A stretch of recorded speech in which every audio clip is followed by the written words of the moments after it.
Hi guys, so this is part 2 of the ego. So really just to recap on some really prominent points that you're going to need when looking at working on your ego.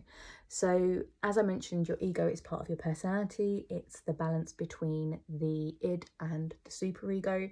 And as I mentioned, it's that identity. It's those rigid beliefs, behaviours, thoughts that we have developed from our childhood, and only when we reach teenage years we're able to more perspective take, so we're able to more question our ego or be more able to see things from a less egocentric way. And really, just to, when we're looking at working on our ego, it's going to be challenging. When we are trying to create a shift in our consciousness, we need to repeat it. It's not something that we can just do once and expect that our ego is going to change. And it's not to say that we have to change our ego. These techniques are just to be aware of it. So one, as I said, really noticing about our ego is looking at what thoughts we often have, what behaviours do we often do, how do we normally describe ourselves, what adjectives do we use to describe ourselves, and the situations that make us feel comfortable or uncomfortable. And remember, it's those uncomfortable ones, and it is those thoughts and behaviours that are not within our realm of our ego, the ones we're going to reject. It's the ones that they're going to cause our reaction within ourselves. So one of the things is just to have that awareness. So really, just for some time, really be aware of how you talk about yourself, what words you use, what situations you reject, what thoughts you reject, what behaviors you reject, and that is really going to give you an idea of where you're at really with your ego shift. Something that's really helpful is naming your ego. So you may want to name it as a completely different name to yourself. You could have kind of your alter ego. See what I did there? And it is your word to, when your ego shows up, that is kind of what you want to do to be able to create that distance. So it's about naming your ego. So those situations where you react really, really strongly, that's when you want to be like, that so-and-so showing up. So naming it creates that distance. So you have that conscious awareness of really what is going on. And just by naming it, I said that can simply be enough to kind of have that awareness of what it is. But as I mentioned, looking at those thoughts, feelings, behaviors and situations, going to be particular triggers that are going to cause the ego to show up. So, for example, you could go and meet a friend and they could say, oh, you look tired today.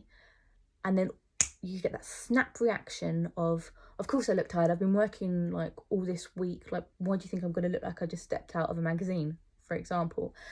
You may say that out loud or you may think it in your head.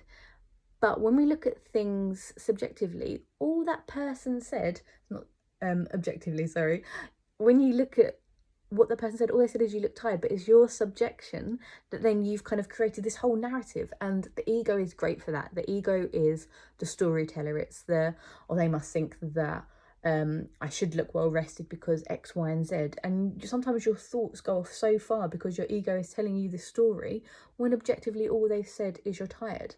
So spending some time being aware of what triggers you. Again, it could be what people say, it could be how people behave, it could be situations that you are placed in. And when you notice when you're triggered, it's about then seeing things from an objective point of view. So noticing what the emotion was that triggered you. It's probably the anger, and it's from that statement of the person that says that you look tired. And really being noticeable. And it's about acknowledging. It's not about pushing those feelings away, because all of the feelings that we feel are valid. It's about being able to name what that emotion was, why you was triggered, and knowing about what does that event mean to you, why did that trigger you so much, and being able to work through that is a really key way to work around it. And another really quite a hardcore way of being able to go through this is watching something on YouTube that is the complete opposite view of the views that you hold. And when you do that, you will notice a really, really strong emotional reaction. And that is the ego. That is the ego really flying through. And within that, noticing that, recognizing again that I feel this emotion when, and the reason that I feel it is because, noticing why it triggered and what the event was that triggered you. So watching that YouTube video, but why is that triggered to you? What does it remind you of from your childhood? What does it remind you of from your ego? What is that reason why it is triggering you so much? And then it's about the acceptance. So it's about accepting that your ego is always going to be there. It's about how much you allow it to impact on yourself. And that is really the key. And as I said, it's not to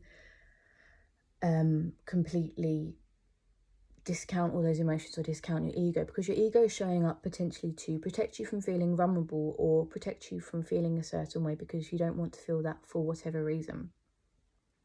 And noticing that it's okay to feel that emotion, and it's okay then to really change that emotion instead of anger for understanding or for acceptance, or for that kindness to yourself, and then creating the detachment from the original maybe emotion that made you feel in a negative sort of way. And it could be that you may want to then train yourself to, instead of react angrily, just to be observing of that when you're triggered. And when we're observing, we are more likely to be able to detach from our ego and to detach from the triggering scenario, and therefore we are less likely to be bothered by it. So I hope those tips have been really helpful to really understand how your ego shows up, really learning how to be aware of what that means for you. And if it does create arguments, or if it does create negative situations for you, then it could be something that you may look at changing.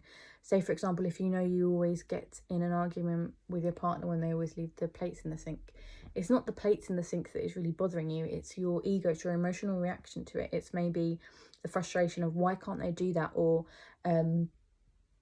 it's kind of been like, oh, I can do that, why can't they? But by being able to be aware of that's your ego coming out, being able to perspective take, being able to understand that the reason why they didn't clean it up is because of X, Y, Z, and that's completely okay. So yeah, it's about having that awareness, observing, taking that step back from the triggering situations, and being able to change it if you feel the need to. And as I said, you don't always have to change things. Just because I suggest things or anyone suggests things doesn't mean that they're automatically a bad thing. It's just for your more awareness and education, because if we're aware and if we need to change it, we're more able to. Hope you find that helpful.